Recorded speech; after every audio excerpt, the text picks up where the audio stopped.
সংসারের আরম্ভ থেকে এখনো পর্যন্ত এবং ভবিষ্যতেও একটা যুদ্ধ আছে যা হয়ে চলেছে, চলতেই থাকবে। পাপ এবং পুণ্যের মধ্যে যুদ্ধ, সত্য এবং অসত্যের মধ্যে যুদ্ধ।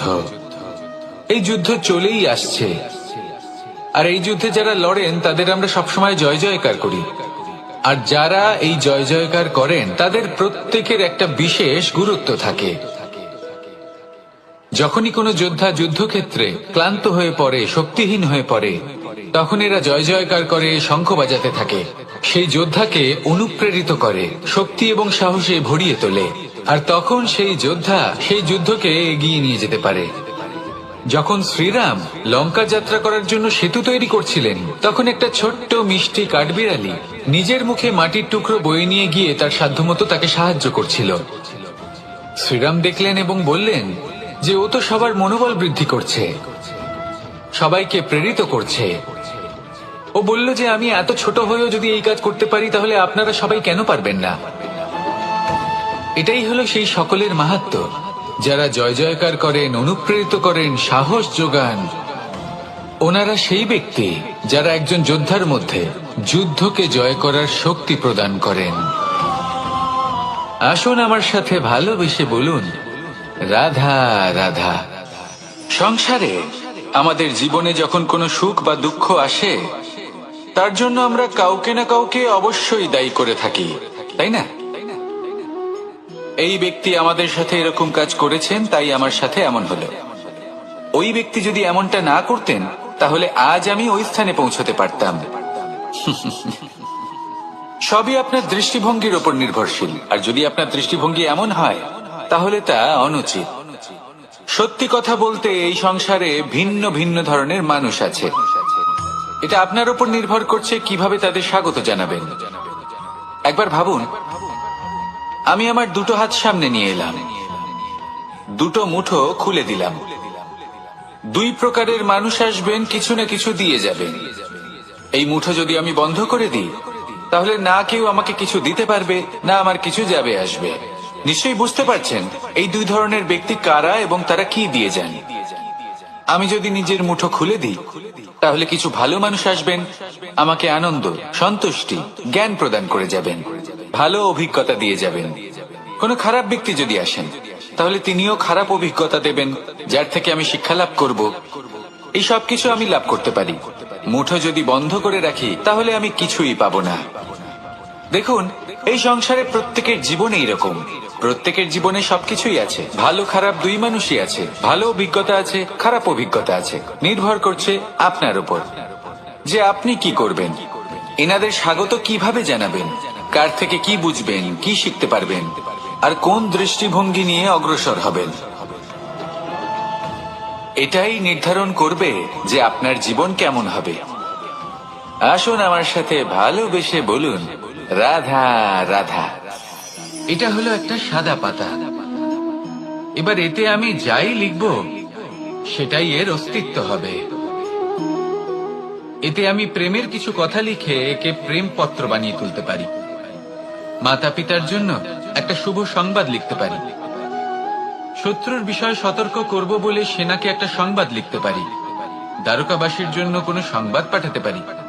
যাই লিখব, এই পত্র সেটাই হয়ে উঠবে। সেই রকমই হলো আমাদের জীবন। আমরা যেমন কর্ম আমরা করব, আমাদের অস্তিত্ব এবং ব্যক্তিত্ব ঠিক তেমনই হয়ে উঠবে। যদি আপনি একটা অসাধারণ, উজ্জ্বল এবং সম্মানজনক জীবনযাপন করতে চান, তাহলে তার একটা রহস্য আপনাকে বলি।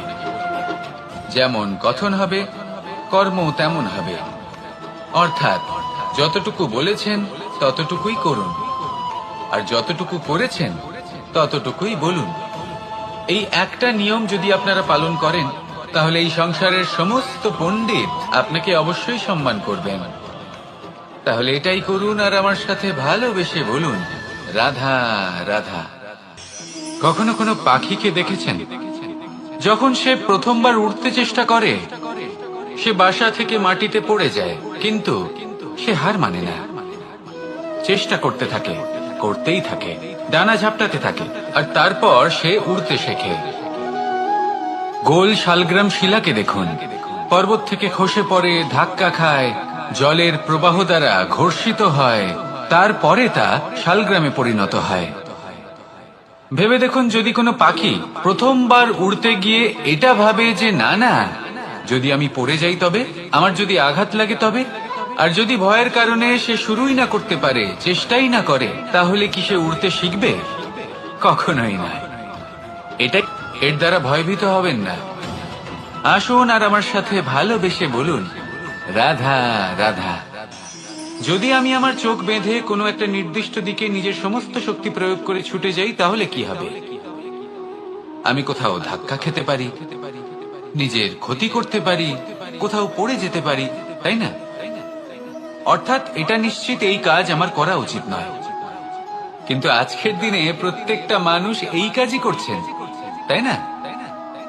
কোনো কাজ করার পূর্বে সেই কাজের বিষয়ে সম্পূর্ণ তথ্য কোথায় সংগ্রহ করছেন? শুধু এটুকু জানেন যে এই কাজটা করলে কত ধন অর্জন করবেন আর কত নাম হবে, আর ব্যাস সামনে এগিয়ে যান। এটা উচিত নয়।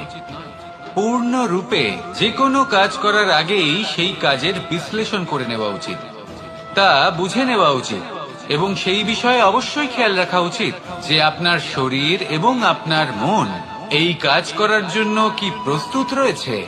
যদি তা না হয়, তাহলে প্রথমে নিজেকে শুধরে নিন, তারপরে সেই কাজ করুন। যদি এইভাবে জীবনে সামনে এগোন, তাহলে সাফল্যের সম্ভাবনা জীবনে অনেক বেশি বেড়ে যাবে।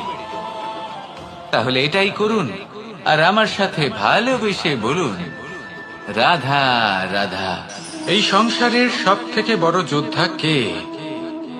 কেউ বলবেন অর্জুন, কেউ বলবেন ভীম, কেউ বলবেন হনুমান, আদি ইত্যাদি। কিন্তু এই সংসারের সব থেকে বড় যোদ্ধা আপনার মনের ভেতরে আছে,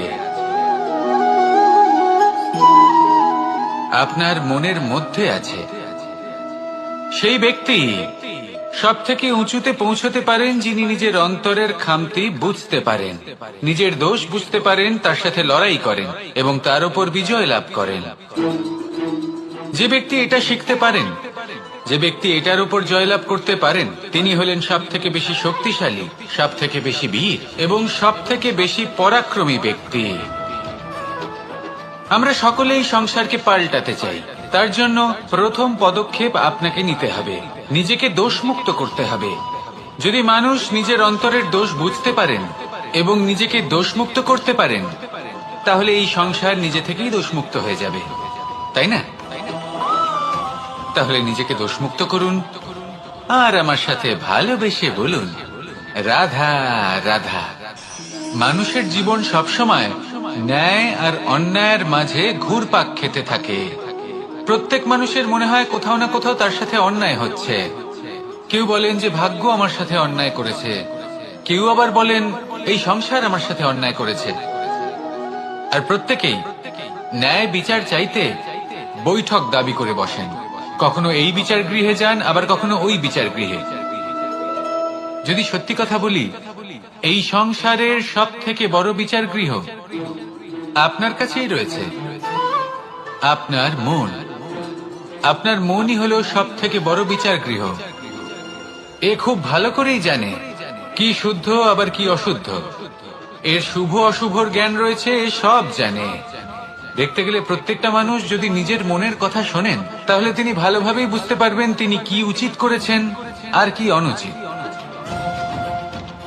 দিনে একবার রাত্রে নিদ্রায় যাওয়ার পূর্বে নিজের সাথে বসুন, চোখ বন্ধ করুন আর বিচার করুন আজ আপনি কি উচিত করেছেন আর কি অনুচিত। আপনার মন সঠিক বিচার তখনই করে দেবে। আসুন আমার সাথে ভালোবেসে বলুন, রাধা রাধা।